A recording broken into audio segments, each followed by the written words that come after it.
Hey everybody, my name is Susan. I am the shop owner of Little Fofinha and of Little Fofinha shop here on YouTube. So I just wanted to say a quick hello and just talk a little bit about how things have been going. So I wanted to do a video about my top 5 things I've learned about how to run my my hobby slash passion slash job here on Etsy. So I started an Etsy shop back in 2013, and originally it was a crochet shop. So I just would crochet items, and I would sell it. So first mistake I made was that I have rheumatoid arthritis, juvenile form. I've had it since I was 9. And the demand of trying to crochet for a living was absurd. So I loved to crochet, and it's something that when I'm sitting watching television, I have a really hard time just focusing on watching TV. Like I have to be doing something. So I used to crochet. And big mistake, I should never have done that. For the time that it took me to complete a project, it was not worth the value of what I could sell it for.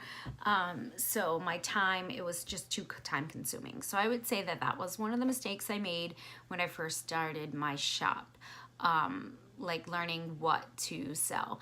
And then not only was the items were cute, and I did sell a few things, which I'm very shocked that I even sold anything. My photos were terrible. I lived in this apartment when I lived in Massachusetts that had literally 3 windows in the whole apartment. And it was always dark. It was a very dark apartment. So trying to get natural lighting for photos was terrible. So my photos were awful. So I'd say, number 2, mistake was the photos were horrendous. My third mistake was my packaging. I didn't, because it would take me so long to create the item that by the time it got to the packaging, I was like over it and I was done.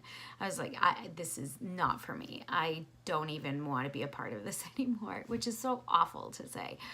But I was. It was just, there's no way. Thank God it didn't, blow up to where people would order a ton, because I would have never been able to meet those demands. Never. So my packaging, I didn't write a note. I didn't pay attention to detail. I pretty much just wrapped it in one tissue paper and shoved it in a bag, and it was just like a plain bag, and it was just gone. So I would say the packaging just wasn't there. And then number 4, I also didn't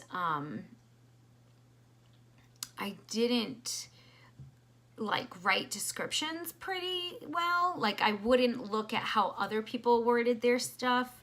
I say a lot, huh? Anyway, I would just put stuff on there, not even really looking. So what I do now is I look at other people's listings, listings that are high on the queue, and I look to see what keywords are they using that are helping them to sell their items. And then so I go from there, and it looks great. Now my stuff is higher up on the queue, and it helps. But before, I didn't understand queue. I didn't understand SEO or any of that stuff, which I don't even want to get on the SEO right now, because I feel like Etsy's done a lot of changes, and the SEO is really hard to understand now, even more than it was before. But anyway, so And I would say the last thing is just I wasn't confident in myself. I was not confident as a seller. I was not confident in the items that I was putting out. And so I think that kind of did not help me to grow my business. So fast forward to last year, I started sewing. Well, I started sewing in 2013, but I just started sewing like more confidently. It took me years, like a couple of years, to like start sewing some patterns and stuff.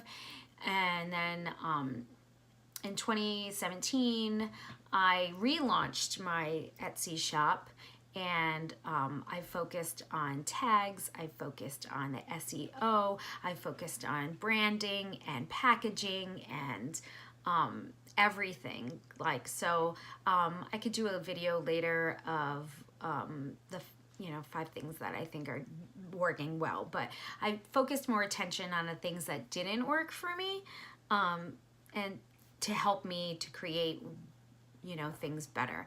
So I would definitely say that I feel like you have to fail, especially in like businesses. You have to fail in order to know how to do things better. So yeah, colossal fail. It was, actually wasn't. I sold 2 items. I think in all of 2013 or 14 I sold 2 items, but I was so happy when I did. But looking back, oh, that was terrible. But anyway, so subscribe to my channel if you'd like to hear more about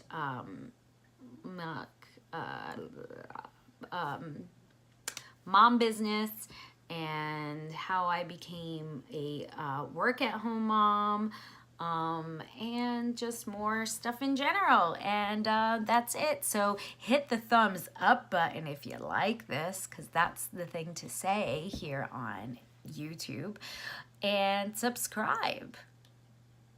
I promise there will be so much better content after. Thank you. Have a pleasant day. I need to find like a tagline. Ciao and keep on keeping on. I don't know. Bye.